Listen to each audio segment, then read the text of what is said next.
Welcome to The Lids Off. Today's episode is Safety First.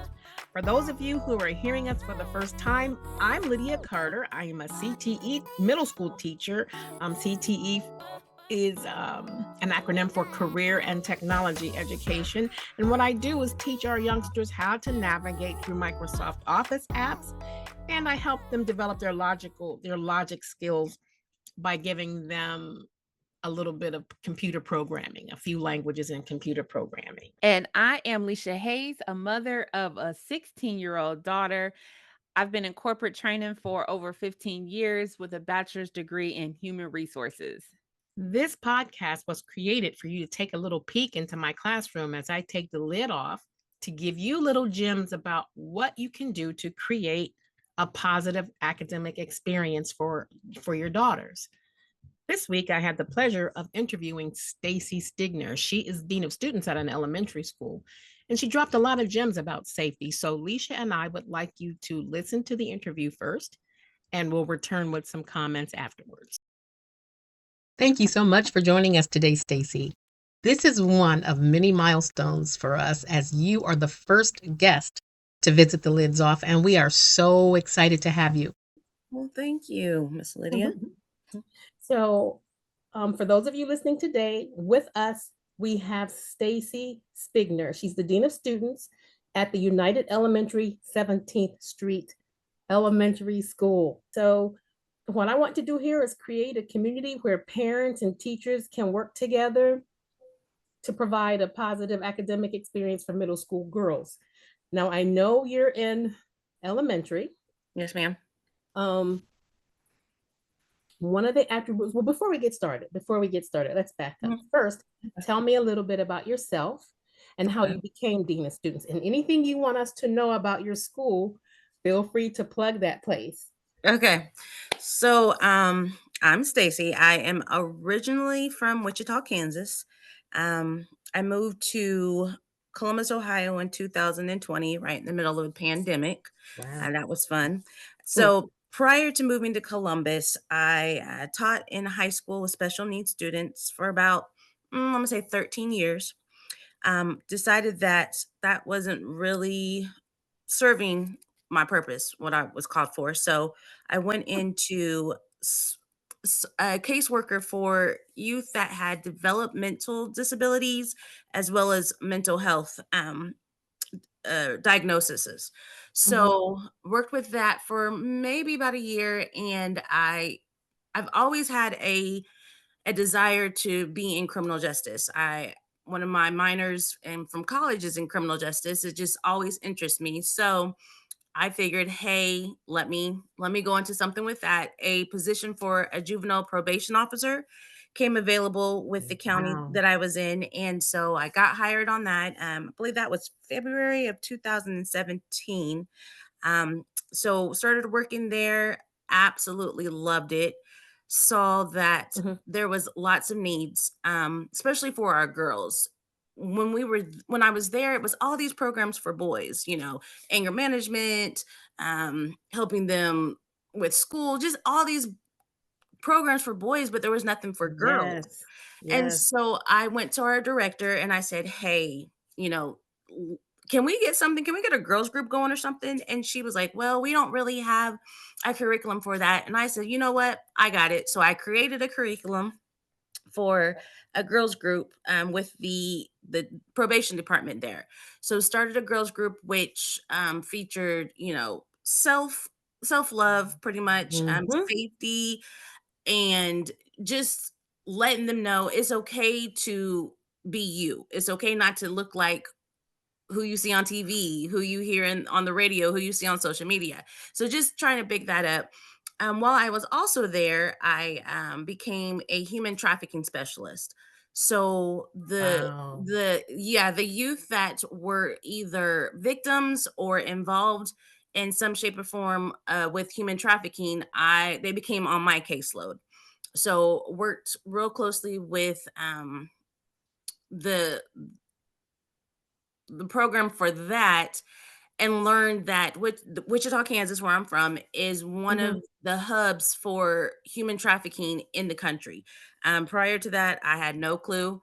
We're just little old Wichita in the middle of the country, but this is where everything happened. So learned a lot from that. And Mhm. like I said, I moved to Columbus in 2020. Then from there, from when I moved here, I started working at the Buckeye Ranch, and I was a transitional. Okay, I'm Yeah, I familiar with was. Buckeye Ranch. I was a well, and I didn't know anything about anything, and it was with foster care. I had never worked in foster care before. So started working with that, started working with the youth. It was ages 13 to 18. So just helping them with Bridges program, transitioning out of the foster care system and on their own. Um, that wasn't really my cup of tea. And like I said, Mhm. my passion has always been, helping the kids that are less desirable to help. So about 2021, I got a job with Franklin County Juvenile Community Enrichment Services, JASIS. So I worked there from 2021 till February of this year. Absolutely Mhm. love working with the families and the youth that I worked with. Learned the city. That's how I learned the city the most was, going to see clients, going to visit schools, and different things like that. So became really known in the Linden area. Everybody knew who Miss Stacy Okay. was. Miss Miss Stacy did not play, but Miss Stacy cared about them, and that's what I heard from a lot of the Yes, parents and that's stuff. the And way to be. and that's the reputation that I've always wanted to have. Was Miss Stacy, she don't play with you, but she cares about you and she has your back. So how life goes, things change. So I decided that the direction the county that program that department was going was not the direction I wanted to go. Mhm. So just went and searched and saw this associate dean of students position open. I've never worked with elementary kids. I've always worked with teenagers. I Mhm. told I told my husband I am scared to death to work with these little Oh. kids. So, but got hired on They're there. little mini us's. Once you get Yeah, to know them, they're um, not very much different than us adults. they're really not. And you know what, Miss Lydia, I absolutely love those kids. My first day there was two kindergartners that were out of control of their emotions. But Mm. as the year went on, one of those kindergartners, her and I became real, real close, and that is my girl. I'm looking forward to seeing her in a month or so. It's And that time. she turned it around. And I love kids, and I love kids that people think, oh, they're difficult. No, they're not. No, they're not. They just need some extra loving. They just need some extra care. So Mhm. A lot of so patience. that's how I came to working at United Elementary 17th Street, who are now enrolling K through 5, and we're the best elementary school out there because we care about our kids. Say that again, Miss Stacy. We love our polar bears. We love our polar bears. So here's why I am on that. I am in the public school sector. Yes, ma'am. However, I have that business background. Hmm. I believe in supply and demand. If I believe in competition, Right. business competition, be competitive. Right. You know, and if the best school wins, let it go.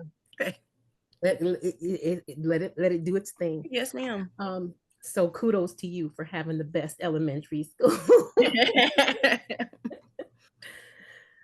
Along your way, along your path, I want to thank you. So this is something that I've never said aloud to anyone outside of my family. Hmm.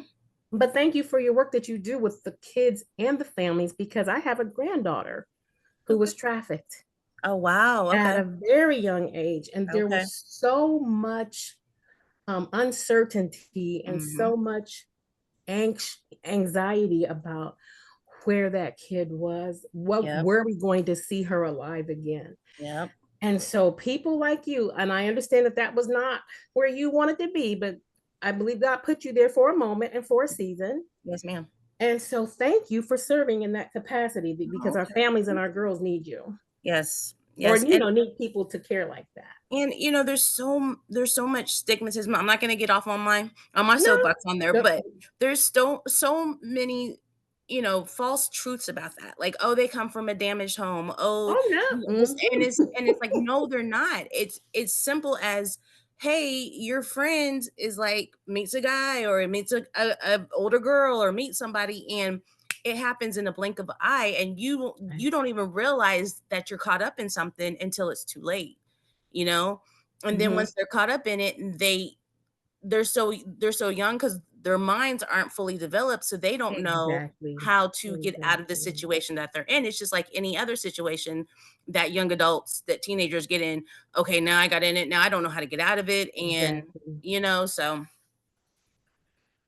So you it's a said a tough. probation officer I'm sorry, did you finish that one Mhm, thought? mhm, Okay. You said probation officer and Buckeye Ranch were along your path. yes, ma'am. And I'm thinking about today. So the episode that we're looking at today is Mhm. going to focus on um, safety in the classroom and safety in the building. Okay. So you have been around students who, at one time or another, were either in an unsafe academic area or created an unsafe academic area. Yes, ma'am. So, how would you describe a safe culture? Like, what is a safe and secure climate and culture for you with regards to a classroom or a building, Okay. classroom or school building? Well, I believe in, and this is what I tell everybody. I believe that relationships are important, um, because if a child or a youth or a teenager knows that you have a good rapport and relationship with them, that's part of their first feeling of being safe. Mhm. If I don't trust you, I don't feel safe with you.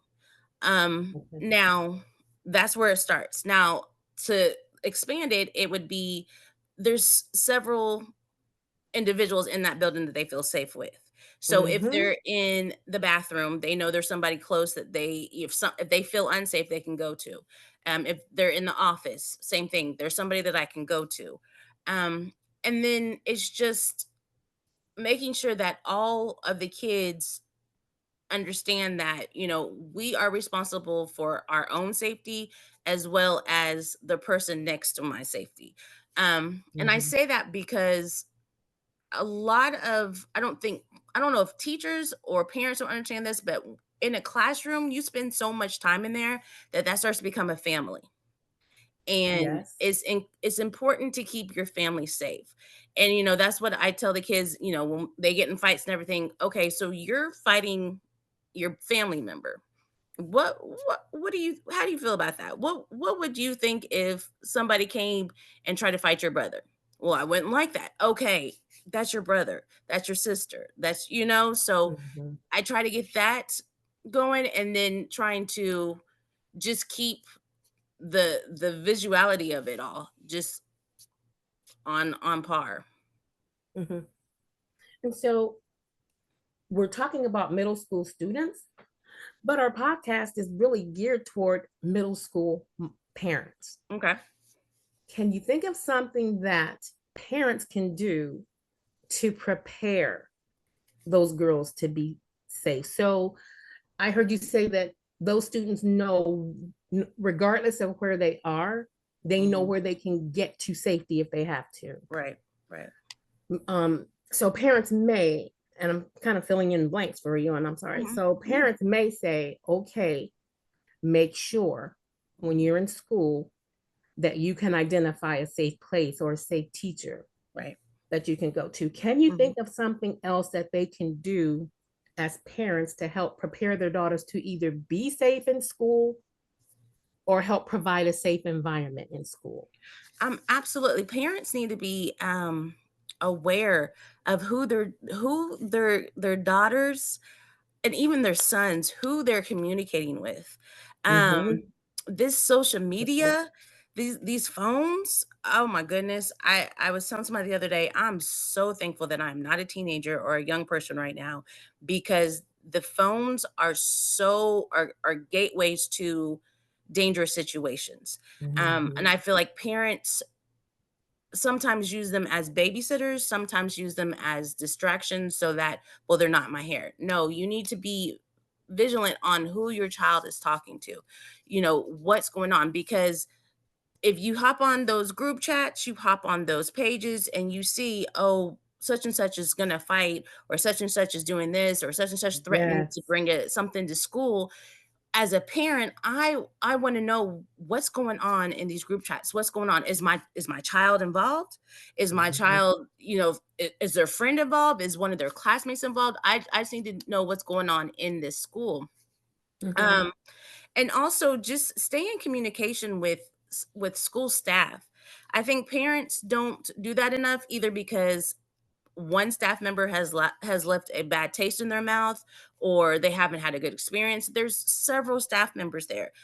Build a relationship, communicate with the school staff so that they know, and they know you know them. Mhm. You don't need to know my personal life, but you do need to know that when your child comes here, I got them. I got you. I got them. They're okay. And And believe it. Have that relate I want more parents to have a relationship with me, so when I say, "I love and care about your child," you feel it. You don't just yes, hear ma'am. words coming out of my mouth. Yes, ma'am. That's it right there. And this past year I had a staff member who was very apprehensive about contacting parents when something was going down in the classroom, or something there was an issue with another scholar in the classroom. And I had to sit her down and tell her, you cannot be scared of these parents. You cannot be scared to reach out to them. They need to know how their child is showing up. They need to know what's going on in that classroom, because if something happens and it's severe, they're going to want to Mhm. know, why didn't I know this was building up? And, Mhm. and I think that's so important. Staff cannot be scared to talk to parents. Just point blank period, talk to them. This is their child. They're going to want to know. And even if they act like they don't, they're going to want to know. And then that's not only covering you, the child, the parent is covering you as well, because if something does occur, you let them know, Why hey, didn't they tell me? you know what I'm saying? Yep, that exactly. Mhm.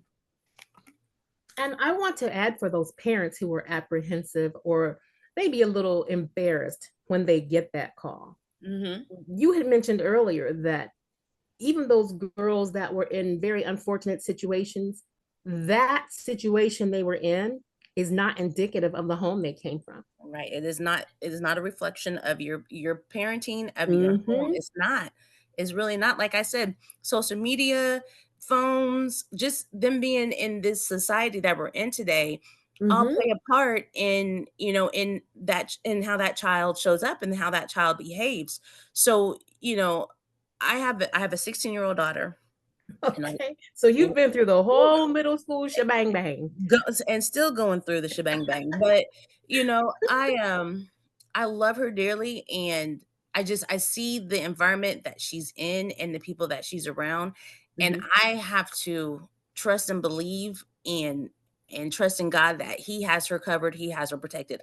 We God and I and her father have raised her to know, to trust her instinct, to trust that this Mhm. is not a good situation. So just parents just need to be secure and confident in the way that regardless what anybody says, because people are going to talk about your parenting. Regardless anybody says, you put in those good instincts and those good sk- skills within the child, then it's okay. It's not a reflection of you. And the best of us as adults and middle school students, elementary school, like the best of students, period. We all make mistakes. Absolutely. There are times when people could have questioned, and she's a teacher. Hmm. So of course there are going to be times when we question, and you're in middle school Right. doing that. Right. And so I want parents to not be so tough that when the teacher calls and says, this is what happened, Hmm. trust that that teacher is really caring about what's going on, and Right. that maybe under normal circumstances your child would not have done that, but just Right. today Yeah. in the wrong place with the wrong crowd with the Right. wrong proving who I need to be today, it may have happened. Mhm. Mhm. You know, Nothing to do with I your learned parenting skills. I learned recently that it's just a moment. It's just a moment. This too shall pass. Mhm. And what I've always told the kids that I've worked with in probation, in in teaching in high school, just everywhere, this is just a chapter. It's not your whole book. It's just a chapter in your life story. So you get to decide what the next chapter is going to be. So that's what I've always believed in, and I've always voiced to my kiddos that I work with. Okay. Now, we also mentioned earlier, we were talking about social media and how cell phones make they put they have quite an effect on students' school days. Yes. So here in Ohio, for those who don't know, we're here in the state of Ohio. Our governor has called for a ban on cell phones in public in schools.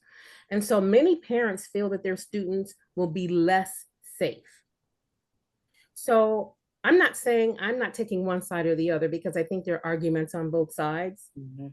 So not saying that the ban is good or bad, it just is. Right. What do we think parents can do to help their students contribute to a more safe classroom, school environment without having that phone with them all day? Well, first, I think parents need to model following the rules. I know a lot of parents will, that's a rule, but you're not going to follow it because I need to get a hold of you. That's not modeling good behavior for your child. So that's first. I think parents need to, if that's the rule, then we need to all get on board and on the same page. Mhm. And then I think it goes back to that whole relationship with the staff. If you are in communication with your child's teacher or teachers, the school secretary, the school resource officer, the school Yes. security, you're communicating with them, they know who you are, you know who they are, then, you know what I'm saying, then you will know your child is safe in this school. And it Mhm. goes back to what I say, it's all about relationships. Mhm. It's all relational. And so aside from safety now, we're going to just put safety aside and just think about our parents getting ready for this upcoming school year. It's quickly approaching. Yes, it What is. advice do you have for our parents to help them be prepared for the start of the school year? Just any school year, any grade. Like, what gem can you leave for these parents to say, if I could tell you one thing to get ready, get your student ready for school, I would say, Um, Affirm them, give them affirmations. nice. Um, Uh-huh. I let like that. let them know that, hey, give them affirmations to say every morning. At first it's going to be, oh, this is corny, oh, this is lame. No, but just affirm them, help them to affirm themselves so they start their day on the positive. um Even, and not just the school year, each Any day that day. they go to school, give them affirmations, to say, tell them affirmations, just so that they can start off on the good foot. I I started playing music, when the kids came in the morning, Mhm. which they all thought was weird. But Now, what kind of music did you play? I thought about um, doing that this year. I play we'll say Christian hip hop, Christian Okay. R&B. So Okay. there is a guy by the name of Frank Forrest, and he has a song called "It's Gonna Be a Good Day." So every morning they come in, that's the first thing if you're in there first, you'll hear that song. And then I'm standing there dancing, welcoming them in. Um, they look at me like I'm crazy, but it cracks a smile because a lot of kids are grumpy when they come in, but give me that smile. You see Mrs. S acting silly, having a good time, kind of just brings those spirits up. So that, yeah, I would just say affirm the kids, just send them off in good spirits. Yes. All right. And then finally, Stacy, here on the Lids Off, we want to provide some transparency for parents that they normally don't get in the court, like they don't usually see what goes on in the course of our school day. Mhm. If you could take the lid off of United Elementary 17th Street, what would parents see transpiring that they normally would not see or something that they would least expect? Okay. So let's see here. Their child's potential. Oh my gosh. Um Yes. that that they can dream big, they can grow bold, they can achieve beyond what people expected them, what they expected themselves. Um just that these kids have so much inside of them. Their creativity, their confidence, their voice. These kids all have voices, and it's just like the parents don't understand when they're in school. you know our job is to teach, our job is to encourage, and these kids have voices, these kids are intelligent, it's just tapping into And they're that. so creative. Yes, they are. Yes, they are. And also just how the kids show up as themselves. Because when mom and dad are around, it's one way. Mom, dad, auntie, grandma, whoever, when they're around, I'm one way. When I'm away from you, it's a whole nother way. So just how the It kids show is. up and how they are. Wow. Well, Stacy, we've been talking to Ms. S. Stacy Spigner with Dean of Students at United Elementary 17th. I have so enjoyed talking to you today. As We well. met briefly earlier at one of the schools here, middle schools in Columbus City, but I have really enjoyed talking to you today, and I hope this is not the last time you visit us. No, ma'am. No, ma'am, it won't.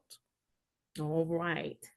Any last words that you would like to share about safety or Um, just like I said, just affirm your kiddos. Just love okay. on them. Send them to school in good spirits with positivity, and let the staff and teachers do the same. Just let them do the Oh, same. Yeah. we are going to end that note today with that positive affirmation about being positive with our children. And again, Stacy, thank you so much. Thank you, Miss Lydia. Well, take care. All right. That was an awesome interview, and I love hearing from Stacy, and I love hearing how you and Stacy keep our students safe in middle school and in elementary school. It's teachers like you and administrators like you guys that we as parents really need to hear from, or really need to know what goes on in schools when we're not there.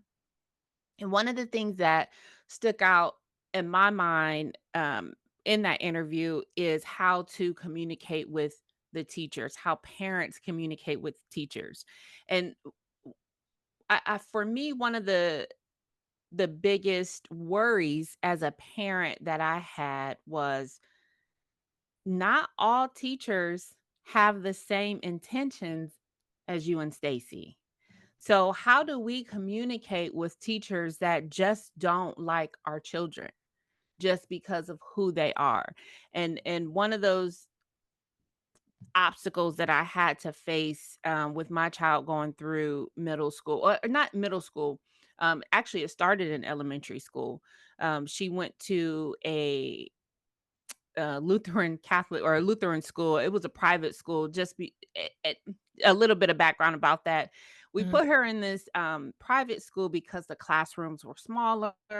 It was more one on one with the students. The teacher ratio was 10 to 1. You can't get that in Hmm. the public school, you I know? wish I had a 10 to Right. 1 ratio. So it was, and at the time, that's what she needed. She needed to be, not monitored, because she's a good student. She just gets sidetracked a lot, and not behavioral wise, but just mental. She'll drift off, and she's the one that needs someone to say, come back. Come back to Mhm, your work, mhm, do your work. But you don't, as a teacher, you can't watch over 30 kids at one time to notice that one little person mhm. that's not your top student or your bad student. It's like that in between, those in between students get looked over a lot. So when I say that's why that stuck out to me, like, how as parents, how do we communicate with teachers that we just know they just don't like our daughters, you know? Um, Another thing that you guys talked about was don't be embarrassed when that teacher calls home to say that your child did this or your child did that, or listen to, and this is like from my experience, I whenever there is was an issue in school, in middle school, and in later parts of elementary school, because that's when your child is growing up and they're Mhm. really able to speak for themselves and tell their side of the story. One of my things I always told my daughter is, "Don't lie to me. I don't care if you were up at that school acting a fool. You tell me everything you did, because that's the only way I'm going to be able to protect you, to be on your side, and not to say I'm always going to be on my daughter's side, but I will always protect her. Even at her lowest moment, I will always protect her. If she needs to be disciplined, then she needs to be disciplined. But I tell her I don't want to go up to this school and hear a totally different story That than happens a lot. what you're telling me." Right? So tell me, what did you do? And I think a lot of parents nowadays don't want to hear that. They don't want to hear that their child is messing up, that their child is at the school acting a fool, because they don't act a fool at home. And it it's a reflection, it is a reflection, because and I know you and Stacy said, it's not an it is, don't be embarrassed, but as a parent, it is. We don't wanna want that call from the school to say your child was acting up.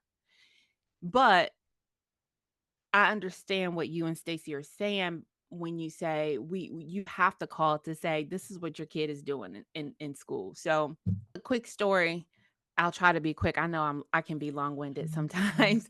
So, Christina went to like I said, she went to a private school for 2 years. This private school was predominantly white. I did I like them. I like the school, and the school it was a great curriculum. They taught, that that core math. It wasn't the new math. They still taught cursive writing. So it was that 10-to-1 ratio. So it was, that perfect school. But like I said, it was predominantly white. It was in Maryland. So it was, I'm just going to say that. Mhm. It was in Maryland.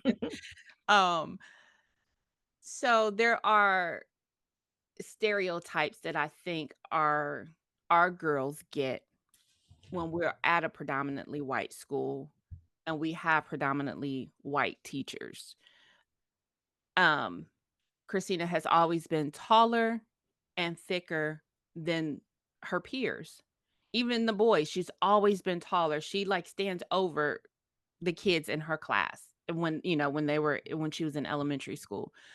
So there was one time she told me, and this wasn't an issue, like, the teacher didn't call me on this, but I have this communication where, and this could be a whole nother topic, guys.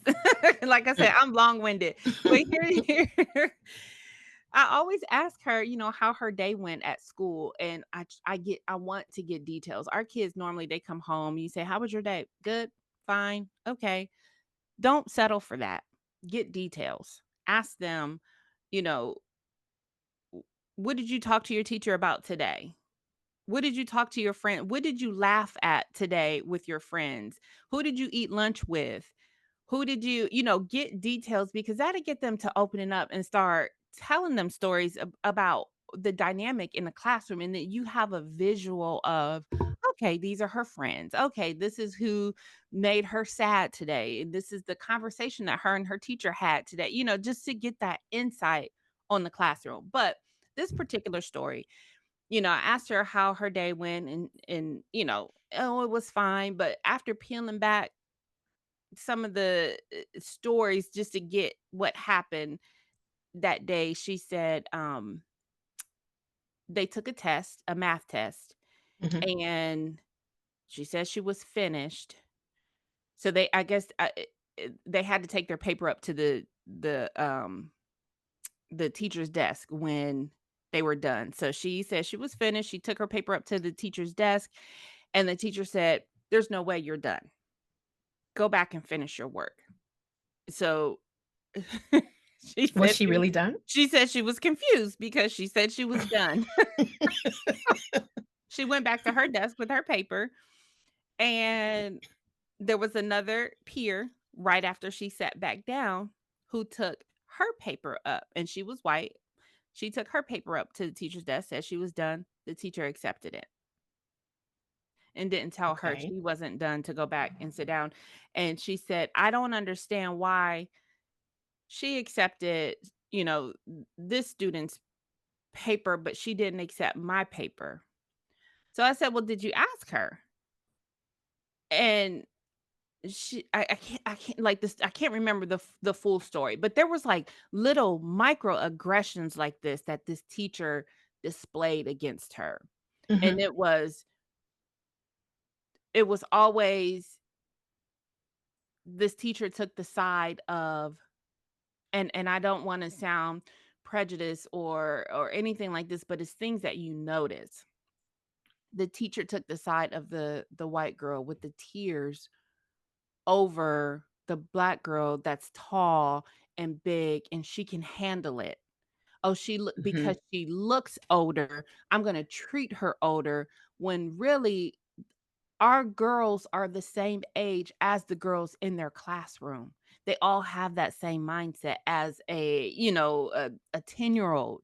But because we look different and we may develop different, I think our black girls get treated a little bit differently.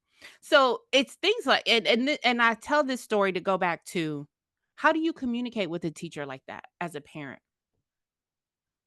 I know that that teacher is not you or Miss Stacy that's going to have my child's best interest. That's going to make my child feel safe going to that Mhm. classroom every day.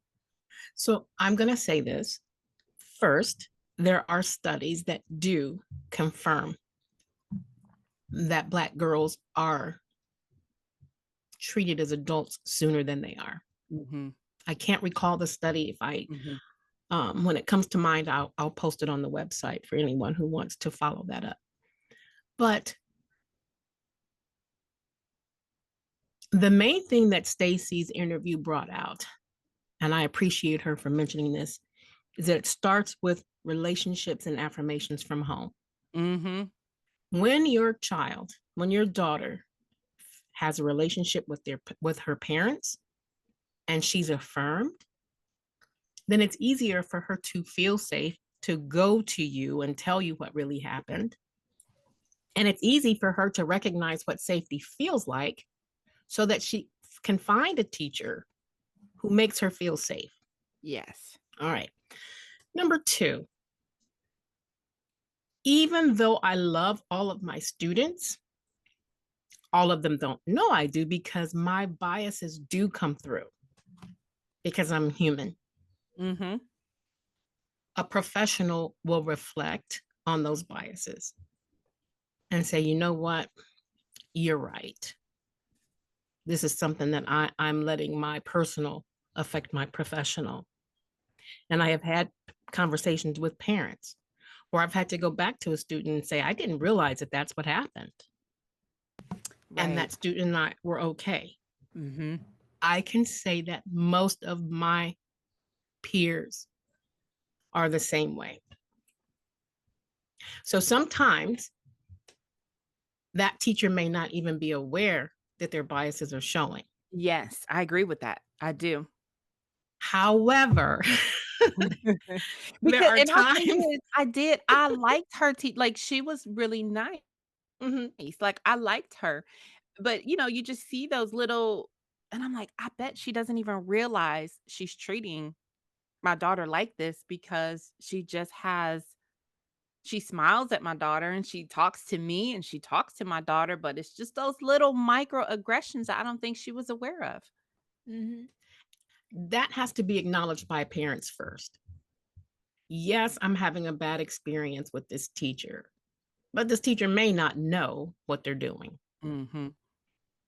And if you recall in that interview, I did say there are times when I've had to ask myself, and you are a middle school teacher and you did this or you said Mhm. that. So I'm the old school teacher in the building and I'm learning. There are some things I'm just not supposed to say. Right. But And you, one thing that I did to resolve that, because like I said, I did like this teacher, and I did not feel like she understood what she was doing, but I don't think it was my place as a parent to tell her this is what you're doing wrong. Like, I just didn't feel that was my responsibility. So I talked to the school counselor, and I was very upfront with how I felt about the teacher, that I liked her, but pointed out, these are some situations that has been happening in the classroom, and this is how my daughter feels, and this is, what I think is happening. And when I pointed out the study about, how people view Black girls, they view them older, they treat them different, she agreed with me and said, I never looked at it from that perspective before. And I think you're right. And she's like, we need more parents to step up and say things like this, because we just don't know. wow. So Here, it I, is communication. Don't go up to the school ready to cuss and fuss at principals, at teachers, because maybe they just don't know. And if you can go up there with a calm head and back up what you're saying in a respectful way, they have no choice but to be respectful back to you. right. And I did find the study. It's called Girlhood Okay. Interrupted: The Erasure of Black Girls' Childhood. And it was done at Georgetown University, Georgetown Mm. Law. So the Girlhood stuff, interrupted. Good. girlhood. And what I can do is put a link to that study on my webpage, LYDS. It's the lids off, THELYDSOFF, thelidsoff.com. I'll put a link there for anyone interested. But the thing is, relationships and affirmations are what help girls feel safe. And when they know they can go to a place where, well, first of all, if they know they're coming from a place where they're validated, it's Mhm. easy for them to find, because there are teachers who know they have the bias and care not to change it because that's just who they are. Mhm. That's Mhm. that's I'm not going to say it's a fact because I can't prove that. That's been my personal experience. That there are some Right. teachers who know they have the bias, demonstrate the bias, and care not to change. But I can say there are so many teachers who are just professional at what they do. We're just Mhm. professionals. Yep. And when confronted with that, we have the professional, we have enough professional decorum to say, dang on it, I thought I had left that at home. I didn't Mhm. realize that that bias followed me here. Right. And you guys have a tough job. I mean, I honestly don't feel like teachers get the credit. And we say this all the time. You hear it, teachers aren't paid enough and teachers don't get the credit that they should, but really you guys don't.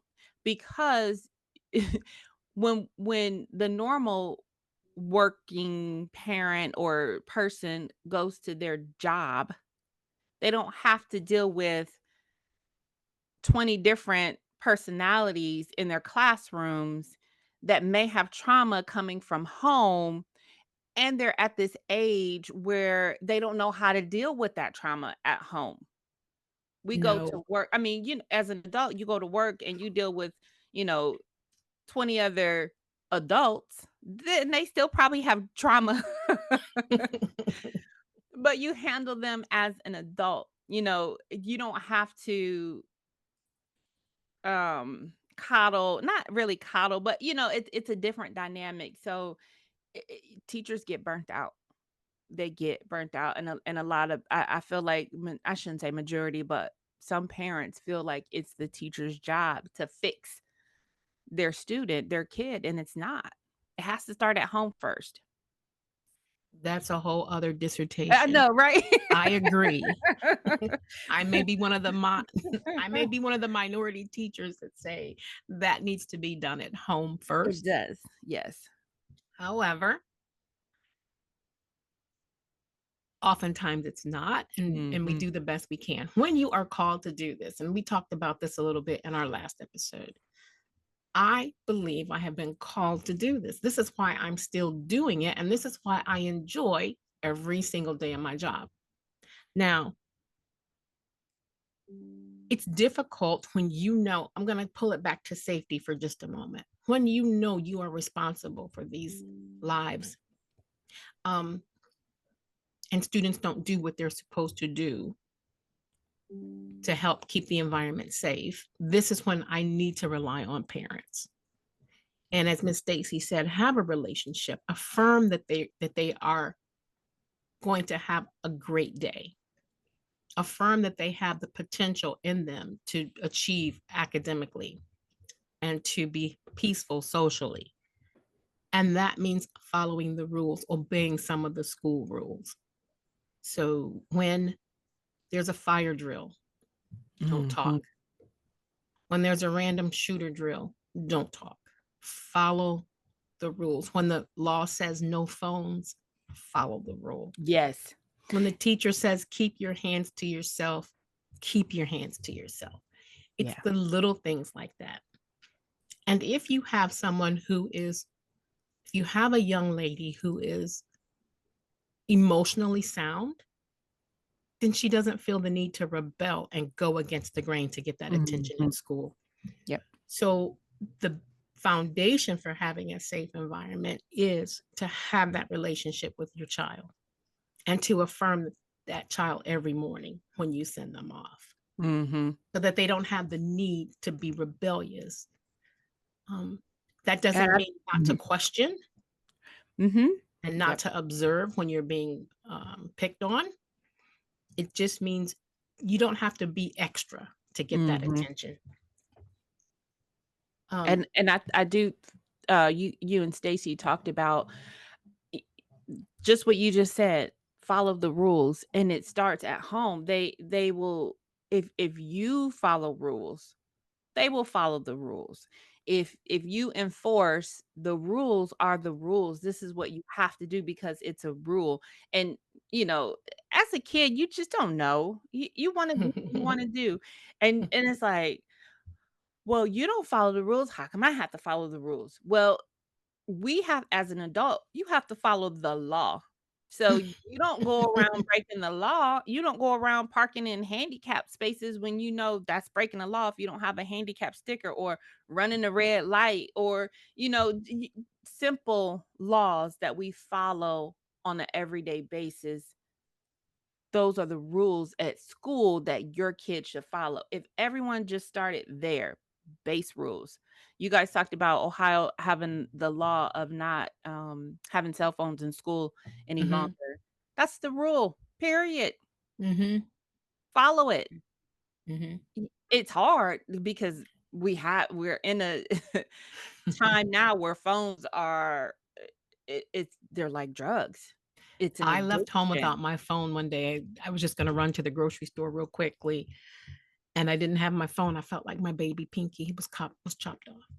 Right. I'm Like, we like, live "Oh with my our god, do I go back yeah, and get my phone yeah. or do I just run to the store?" I'm like, "Just run to the Mhm. store. It's a Yep, phone. You'll be yep, fine." yes.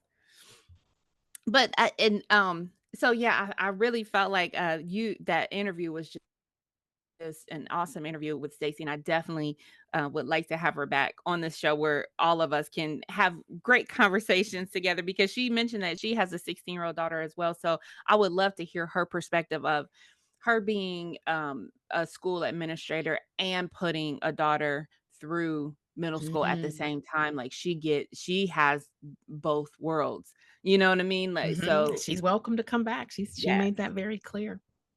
And I think that safety is not just at the school as well. It's an extension of school buses, going on field trips, and Mm, safety from other students as well. So as a parent, you you want to believe and trust that the schools will provide safety on the school bus. Was Will there provide ever a time when you ever thought Christina was in danger at school? No. There were Okay. times where she thought she was in danger. So Her world was caving in. yes. And you feel for these kids because sometimes they just feel like they don't know what to do. Uh-huh. So there was a time where she rode the bus to school and I would pick her up from the bus stop. They had a substitute bus driver, and this bus driver really didn't know the route of the bus, and they were missing some of the I didn't know this at the time, but afterwards I found out they were missing some bus stops. Mhm. So when the bus comes down our street, they're supposed to stop, pretty much like across the street from me. I usually see my daughter on the bus, waving at me like I'm coming off when they go Mhm. around. I'm here. Mhm. So he passes the first stop, and all I see was the kids banging on the window like, "Help us! Get us off the bus! Help!" And I'm like, "What is going on?" So the bus driver ended up stopping in the middle of the apartment.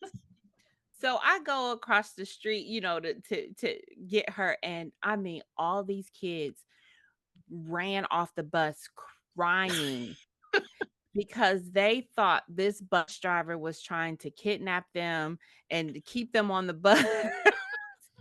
Like, calm down, guys. It's okay.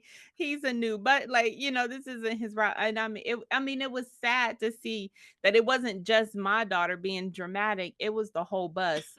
Like these kids were terrified. Like I've never seen kids so terrified over a bus ride. I think media has a lot to do with that. These kids they have access to movies and plots that we Mhm. didn't Mhm. have as elementary school kids. So to Right. them, anything can happen. Yes. That is funny to me. So and I think, after that, I had a conversation with her. I said, she at the time may have been too young to understand. And I don't think kids really put thought into the bus driver not knowing. All they know is they're getting on this bus and they have a routine. This is where my bus stops. I know all the stops before me. I may not know the stops after me, but I know where this bus should stop before I get off. So And when he didn't stop, they thought the world. and right. So in their mind, it's like, well, if I know, how come you don't know? That's the trust that we as parents put into the school, and that school bus is an extension of the school, and that's the trust that our kids have as well. Like those are traumatic experiences for some kids that say I thank God that it wasn't hers, but to someone else that could have traumatized them and say, I don't want to ride the bus anymore because I Right. don't feel safe. Safety So is on the bus, mhm, on the playground as well. So mhm, I can go back and think of an incident just a few months ago. We were out with our seventh graders on a playground, and a young man from another middle school decided to steal a car mm, and drive recklessly on our playground while all these kids were out just having fun, playing mm, basketball. And the students who normally follow the drills and follow the rules, it was easy for us to corral them and get them in the mhm, building to safety. Those who don't normally follow the rules didn't know what to do. mm. So some of the kids, half the kids were in the building, the other half were just crying hysterically. Like, what do we do? What do we do? Do what we ask you to do. Follow the rule. Follow the rules. Mhm. Needless to say, I swear this was just like, in the movie when the girl runs from the monster and she just trips and falls for no Mhm, reason. mhm. That happened to me. So while we're trying to get these kids in the building, Mm. one moment I was upright, the next minute I had one poor teacher was like, "Do I get Mrs. Carter?" or do I get the kids? I'm like, get the kids, go. Let's get Mhm. everybody in. And some of them found it funny. They were out recording saying, yeah, yeah, let's do yeah, yeah, come back, do it again. So yes, safety is not always just limited to the classroom. Mhm. That was an experience. Yes.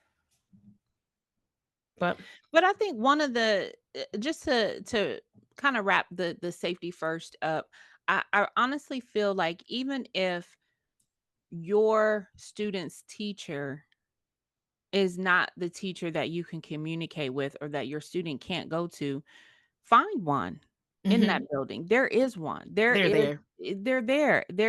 If it's not a teacher, it's a counselor, it's an admin, it's someone in that school that your child can feel safe with to go to Mhm, them to talk to them I about, agree.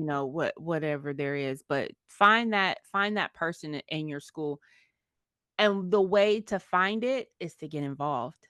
Go to the PTA, Right. PTA meetings, talk to the administrator, talk to the teachers, go to some of the sports games or events that the school holds because that's how you'll find that person.